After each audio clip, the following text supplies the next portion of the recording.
What is going on YouTube? It's your boy Spanko, and today I'm very excited because I'm bringing you guys the new age, newly unbanned or just like updated Burning Abyss deck profile. And today, man, I'm really excited for this just because Burning Abyss has always been one of my favorite decks, and Tour Guide back at 3 is insane. But lest we forget, Graph and Seer also came back to 2. Changes this up completely. I think this deck is definitely meta now. I would put it at tier 1, to be honest with you. Maybe not the best deck of the format, but it's definitely that good. So if you guys enjoy these deck profiles, these post Banlist deck profiles, make sure to like this video and subscribe to the channel if you haven't already, because a man is in the middle of med school exams and still putting out videos for you guys. I'm still putting out freaking videos while studying. You guys want to see this? Look at this. Look, these are all cue cards of medical school things, and I'm doing videos for you guys because I promised that I would do these post Banlist videos. And I ain't gonna quit just because I'm doing med school, even though I'm very focused on that. Obviously, I ain't gonna quit on YouTube. So make sure to subscribe and support your boy.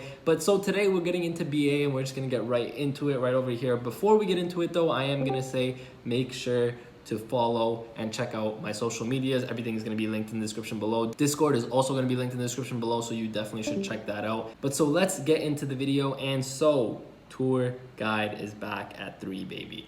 Tour Guide is freaking back at 3, and I'm super ecstatic for this. Best normal summon of the deck, and just for that reason, I'm only playing 2 Fiendish Rhino Warrior. Now, again, Fiendish Rhino Warrior is a really good normal summon, don't get me wrong, and it was actually your best normal summon when Tour Guide was back at 1. Well, I guess Tour Guide was still your best normal summon, but just because it was at 1, it wasn't that consistent. But so now that it's back at 3, you only really need Fiendish Rhino Warrior at 2. It's still a really good normal summon. It's really good to mill, obviously, but maxing it out just didn't seem necessary anymore. And obviously, like, Tour Guide sucks when it gets hit like by a hand trap. Let's say it gets hit by Ash or Gamma or whatever, especially with Call by the Grave just at 1 now. But you're running so many traps to be able to disrupt your opponent that you're not really necessarily focused on making these big boards with this deck. It's more just about controlling the game, and then you can actually OTK with this deck pretty easily. So it's just more about controlling the game, and then turns 2, turn 3, whatever, when it comes back to you, you can start to do a lot of damage to your opponent. So Tour Guide at 3 is obviously the best normal summon in the deck, and Fiendish Rhino at 2 is just really fine.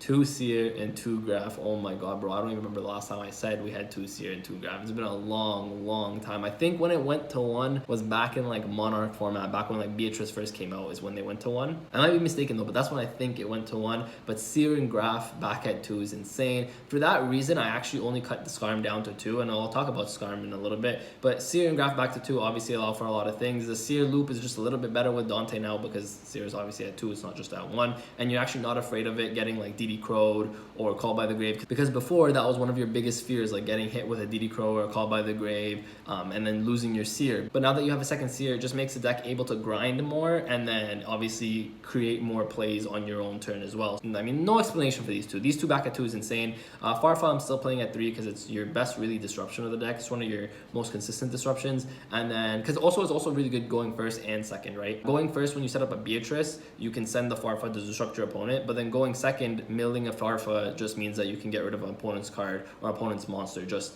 for that turn, which helps you OTK and whatnot. So that's why Farfa at 3 is obviously still really good. But Skarm at 2, I don't think you need it at 3 anymore. The reason we used to play it at 3 was because we needed to search the Tour Guide, or we needed to search like a Fiendish Rhino Warrior or something to get us going. But now that Tour Guide's at 3, I think Skarm at 2 is perfectly fine. On top of that, we also have Seer and Graph back at 2. So like I would rather my odds of milling like one of these 2 plus like this, rather than like having 3 of these and then hiring my chances or increasing my chances of milling this. Does that make sense? I don't know if that makes sense, but what I'm trying to say is pretty much Skarm is obviously still really good to mill, and searching on the end phase is still very good, but because you have Tour Guide at 3 now, you actually don't need it as much as you used to, because back in the day you needed it to get to your pieces. Now you have your pieces back at 3. Right? That makes sense? Okay, perfect. And then we're playing 1 Barbar, 1 Calcab, 1 Libic, as well as 1 Alec. Now, Alec is kind of like an effect veiler, so that's why you play it. Mostly, I just play these for the different names. Barbar is still really good, though, just because being able to burn your opponent, especially games like 2, games 3, if you're going into time, being able to Barbar your opponent is really good. Barbar for game is still very real. You got Calcab, which these are all just a utility for you, essentially, right? So that's why you just want to play like one of these other ones just for the extra name. Then you are playing double Absolute King Blackjack. Now, this card is really good.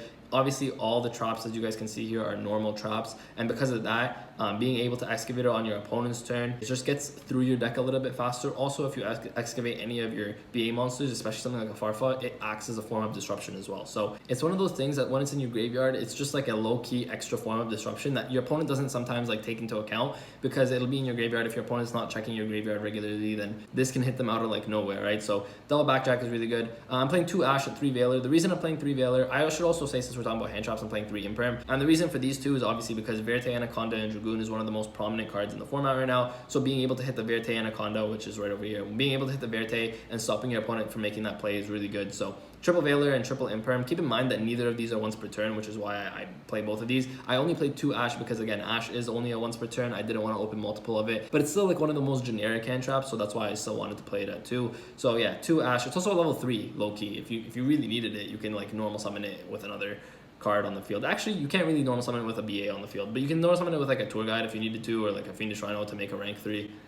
It won't happen often, to be honest with you, but it's just another card that potentially could do that. Obviously, Ash is generic. Then for the other trap cards, we are playing triple Ice Dragon's Prison. This card is insane, bro. Now, I know I'm playing Trap Trick here, and you guys could say, like, why don't you just play 2 of all these traps? But like Ice Dragon's Prison is just so insane, and you really want to open this, to be honest with you. This card is good against so many decks. It's disruption. It gets cards out of your opponent's graveyard, but it also gets them out of their field or off of their field. This card is insane in so many ways. Triple Dynamiscus right here. Now this card is just auto win against Eldritch. Not auto win per se, but it's really just like, hey, let me banish your Golden Lords, and then I don't know what you're doing after I banish your Golden Lords, right? So Dynamiscus is obviously really good in that sense, and you could play Karma Cut as well, because Karma Cut is actually a good normal trap card as well. But I just found that Dynamiscus plus Karma Cut was too much. Unless you wanted to play like 2 and 2. The nice thing about Dynamiscus though is once it's in your graveyard, then you can special summon it back out to your side of the field if you activate another trap. So Dynamiscus acts as like a monster and a body, as well as a disruption, right? So Dynamiscus is really good at 3. Fiend Griefing, I tried to cut this down to 2, but man, it's so good at 3. Again, it's graveyard disruption, which is really big this format. Just being able to disrupt your opponent's plays that a lot of decks make plays in the graveyard, right? And a lot of decks rely on stuff in their graveyard. For example, something like Eldritch is a really big problem for this deck, right? Which is why you play these traps to beat Eldritch, because once they get the Golden Lord in the graveyard, you fiend Griefing it away. It's really good. Obviously, it doesn't banish, it shuffles it back to your deck, but then you can send any Fiend monster from your deck to the graveyard, which means that you can send a Farfa from your deck to the graveyard, which means on top of disrupting their graveyard, you've also disrupted their field presence now, because once you do this, you shuffle their graveyard, you can send a Farfa, and then you can move something else from their field. If they don't have anything on their field, you can send a Scarm and then search on your end phase. So it always gets you some kind of plus and some kind of added extra effect, which is really good about Fiend Griefing. Double Lost Wind, I just thought this was good because it recurs itself, and then of course triple Trap Trick, because you can search any single one of these. Now I really considered playing Sanctum and Scythe. The thing is, I really didn't want to mill my Scythe like off of Dante or whatever, and so that's why I just chose not to play that package. Obviously Trap Trick is really good with Sanctum though. Just being able to like set a Sanctum, lock your opponent out of the extra deck is really good, right? And to do that, what I would do is just take out one of these and one of these, so like 1 Veiler and 1 Ice Dragon's Prison, take them out, and then play 2 Sanctum as well as 1 Scythe. Even though it would make the deck a 43 card deck, that's perfectly fine, to be honest with you. But again, I just didn't want to risk milling the Scythe and then the Sanctum becomes dead, and at least something like Lost Wind, for example, does something in the graveyard for you. Now these obviously don't really do much in the graveyard for you, so if you mill these, whatever, it sucks. But that's why I'm playing 3 of them, because I do want to see one. Even though I mill some, I do want to have one in my hand, right? And this card is just so impactful in so many ways. Same thing with Dynamiscus. Milling this is not even bad either, because again, you could just summon it back from your graveyard, right? So Dynamiscus is really good to mill, and obviously Lost Wind is really good to mill. Next up for your extra deck, you are playing 1 Dante, the Fusion Dante, because you have space, 1 Beatrice, 1 Grand Pulse. I am playing triple Dante. I know this is weird. I am playing triple Dante. Now you guys can, instead of playing 3 Dante, you guys can, if you wanted to, play the Apollo instead of one of them, a second Chariot Beanie instead of one of them. I just like 3 Dante because I noticed that I go into it a lot. Granted, with Seer at 2 now, you can just loop the ones from your graveyard more, but I just really like Dante at 3. And some people might say this is wrong, and I'm not going to necessarily say that it's not wrong, but I'm not going to say that it's right either to cut it to 2. So that's why I think at 3s is really good. I just make them a lot. I just feel like sometimes you're really looking at your extra deck and you're like, man, like I really wish I had that 3rd Dante, because let's say you don't have access to Seer right away, right? So that's why I'm playing the 3rd Dante. Again, you don't need to. You could take one out for sure, play an Apollo or play a Chariot Beanie. That's why I have these cards in the side deck, by the way. I'm just going to explain that when I get to there. But these cards are all pretty much stuff that you can sub into the deck. And so yeah, so a 3rd Dante, instead of playing a 3rd, you can play an Apollo, or you can play a Chariot Beanie, a second Chariot Beanie I should say, and that's really up to you. 1 Boral Sword, 1 Access Code, 1 Trisbana. I think Trisbana is insane. Like Trisbana against so many decks is just auto win. Eldritch is a really good example. Altergeist, being able to burn your opponent. You can burn them for game. Tribane is so good. You got Unicorn, you got Phoenix, you got Cerberus. These three you make a lot, especially with something like IP. So IP makes your Phoenix and your Tribane a lot. So IP is really good. I might actually play IP at 2, to be honest with you. That could be another option for Dante, because IP is just really that good, to be honest with you. Cherubini, as well as one Gravity Control. Gravity Control is actually very spicy in a lot of ways. A lot of people don't play this anymore, but I think this card is actually really good, because what you can do is, if you can't out an opponent's monster specifically, you can make the Dante in the extra monster zone just so you can convert it to this. And then what happens is, one, you'll get the Dante effect obviously sent to the graveyard, but you're also going to have this to out an opponent's monster. So you pretty much just out a monster that you might not otherwise be able to out. So that's why I think Gravity Control is really cool. But again, you guys can take this out for a second Cherubini, like I said, a Dante for an Apollo. You can play a second IP.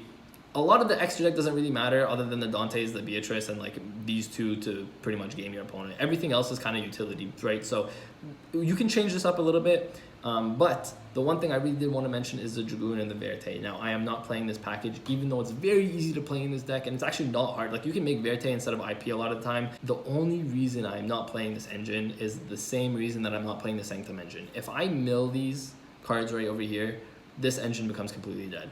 And these are also really bad mills. So it's not just like, oh, I'm milling my Red Eyes Fusion, or I'm milling my Red Eyes Black Dragon, and then now I can't make them. It's like, these cards that were milled could have been a Farfa that I needed, or could have been a Seer, or a Graph, or another BA monster, or even like something like a Lost Wind that I could have set on my opponent's turn, right? So that's why I just really didn't want to play this package, because I didn't want to risk milling these cards specifically. And with a 42 card deck, or if let's say you kept it at a 42 card deck and put these in somehow, the chances of milling them are pretty high, especially after you draw your first 5 cards. Let's say you're going second, you even have a higher chance of milling them. I really didn't want to mill them. And then on top of milling them, I didn't want to draw them. So it was kind of like, if it was only the drawback of actually drawing the cards and seeing them in my hand, that's one thing. But now that you're playing a deck that likes to mill a lot of your deck, then like that's when it becomes like, okay, now I have a chance of drawing them, but I also have a chance of milling them, and that's just way too many chance of me not resolving this effect. So that's why I decided not to play this package. But again, it's very easy to put in. You take out one Dante for a Dragoon, you can take out the Gravity Controller for like a Verte, and then boom, put these in your main deck and you're good. So you can technically play this if you wanted to. I just chose not to.